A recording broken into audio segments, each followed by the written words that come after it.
Hello दोस्तों, नमस्कार। आज के वीडियो में हम भरण पोषण संबंधी प्रावधानों के बारे में चर्चा करेंगे। भरण पोषण के भारतीय विधि में कहाँ-कहाँ प्रावधान है, किस व्यक्ति से भरण पोषण की राशि प्राप्त की जा सकती है, कौन राशि प्राप्त कर सकता है, कितनी राशि प्राप्त की जा सकती है, कौन सी वे दशाएं हैं जिसमें भरण पोषण की राशि नहीं मिलेगी, क्या कोई ऐसे कानून भी हैं या जजमेंट है जिसमें भरण पोषण के संबंध में और भी स्पष्ट कर दिया गया है।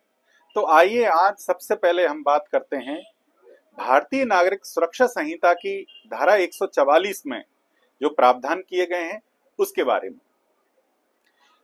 बीएनएसएस की धारा 144 प्रावधान करती है कि पत्नी, बच्चे और माता पिता के लिए भरण पोषण,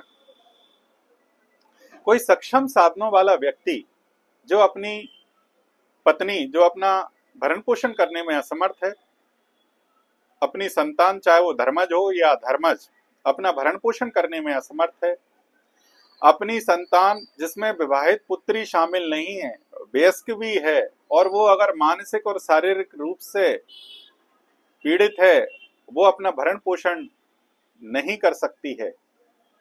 चौथी कंडीशन, माता पिता जो अपना भरण पोषण करने में असमर्थ हैं और वो सक्षम साधनों वाला व्यक्ति ये उपेक्षा करता है, इनका भरण पोषण नहीं करता, तो पत्नी, संतान, माता पिता न्यायिक मजिस्ट्रेट प्रथम श्रेणी के न्यायालय में याचिका दायर कर सकते हैं और भरण पोषण की राशि सक्षम साधनों वाले व्यक्ति से प्राप्त कर सकते हैं। ये प्रावधान किया गया है भारतीय नागरिक सुरक्षा संहिता की धारा 144 में।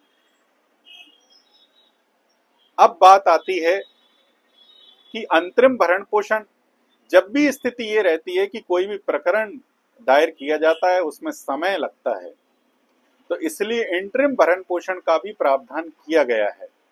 तो इसमें अलग से कोई धारा नहीं है, इसमें परंतु में ही इंटरिम भरण पोषण की व्यवस्था की गई है और न्यायालय को 60 दिन के भीतर, यथासंभव 60 दिन के भीतर ये निराकरण करना पड़ेगा कि अंतरिम भरण पोषण की राशि का निर्धारण किया जाए। अब राशि कितनी देय होगी तो ये उसके जीवन स्तर पर डिपेंड करता है। जो सक्षम साधनों वाला व्यक्ति है उसका जीवन स्तर क्या है, तो ये अलग अलग व्यक्तियों के लिए अलग अलग परिस्थितियां हैं। यदि मान के चलिए कि हमारे देश के बड़े उद्योगपति हैं अंबानी, अगर उनकी बहू या उनके बीच में कोई फैमिली डिस्प्यूट होता है तो वो एक अलग कंडीशन होगी। और हमारे जैसे सामान्य परिवार जिनकी आय मुश्किल से 5 लाख 10 लाख सालाना होती है, उनकी अलग स्थिति रहेगी। और जो जिनकी सालाना आय 1 लाख से भी कम है तो उनकी अलग स्थिति रहेगी। तो उनका जीवन स्तर, उनके रहन सहन, उसको ध्यान में रखकर ये राशि निर्धारित की जाती है। ये साथ में ही अब बात करते हैं हम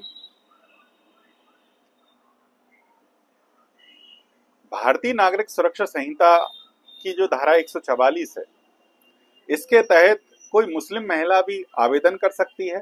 तो इसमें धर्म विशेष का कोई महत्व नहीं है, ये धर्मनिरपेक्ष धारा है। मुस्लिम महिला भी भरण पोषण की राशि इस धारा के तहत प्राप्त कर सकती है। ये सायरा बानो केस में डिसाइड किया गया है।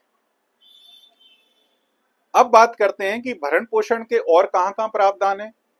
तो अंतरिम भरण पोषण के संबंध में हिंदू मैरिज एक्ट की धारा 24 है, उसमें भी ये प्रावधान दिया गया है कि जब कोई उस अधिनियम के तहत याचिका दायर करता है तो महिला जब तक कि उस याचिका का निराकरण नहीं हो जाता तब तक भरण पोषण की अंतरिम राशि प्राप्त करने के लिए धारा 24 के तहत आवेदन कर सकती है।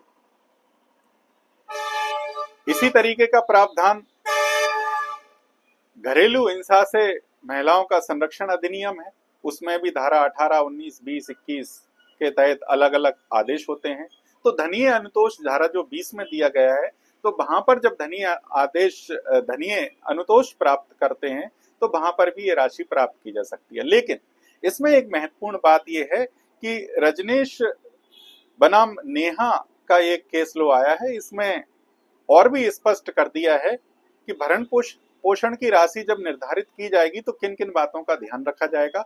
तो इसमें एक शपथ पत्र भी कंपलसरी कर दिया है, जिसमें दोनों ही पक्षों को, जब भरण पोषण का कोई भी प्रकरण लंबित है और वो निराकरण किया जा रहा है, तो दोनों ही पक्षों से शपथ पत्र लिया जाएगा, जिसमें आय के स्रोत, कितनी देनदारियां हैं, कितना वो कमाते हैं, सही सही जानकारी उस शपथ पत्र में देना होगी।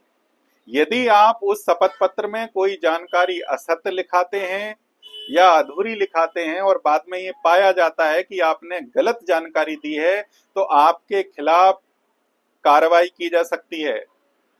याद रखिए, वो शपथ पत्र बहुत महत्वपूर्ण है, तो वो शपथ पत्र में सही सही जानकारी दें, उससे राशि भी निर्धारित होगी, साथ में ही जो विसंगतियां हैं वो भी दूर होंगी।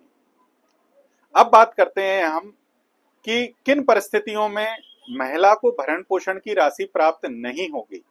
तो भारतीय नागरिक सुरक्षा संहिता की धारा 144 में ही ये प्रावधान है कि 3 कंडीशन में महिला भरण पोषण की राशि प्राप्त करने की हकदार नहीं होगी। उसमें पहली कंडीशन है जारता, एडल्टरी। यदि महिला अपने पति के अलावा किसी अन्य पुरुष से संबंध रखती है, ऐसी कंडीशन में वो भरण पोषण की राशि प्राप्त नहीं कर सकती। यदि महिला बिना कारण के पति से पृथक रह रही है, तब भी वो भरण पोषण की राशि प्राप्त नहीं कर सकती। तीसरी कंडीशन, यदि दोनों ही सहमति से अलग रह रहे हैं, तब भी भरण पोषण की राशि प्राप्त नहीं की जा सकती।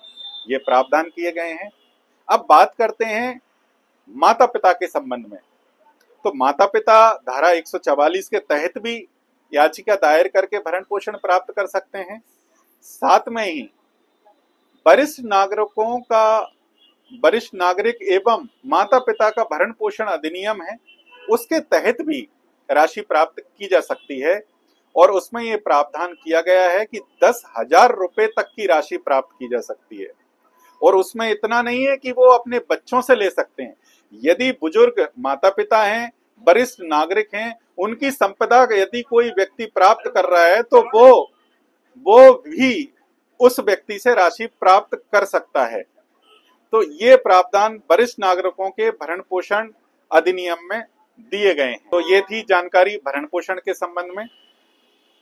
और भी इस तरीके की जानकारी के लिए आप हमारे चैनल को सब्सक्राइब कीजिए, ज्यादा से ज्यादा लोगों तक ये जानकारी पहुंचाइए और इसी तरीके से आप हमें सपोर्ट कीजिए। धन्यवाद।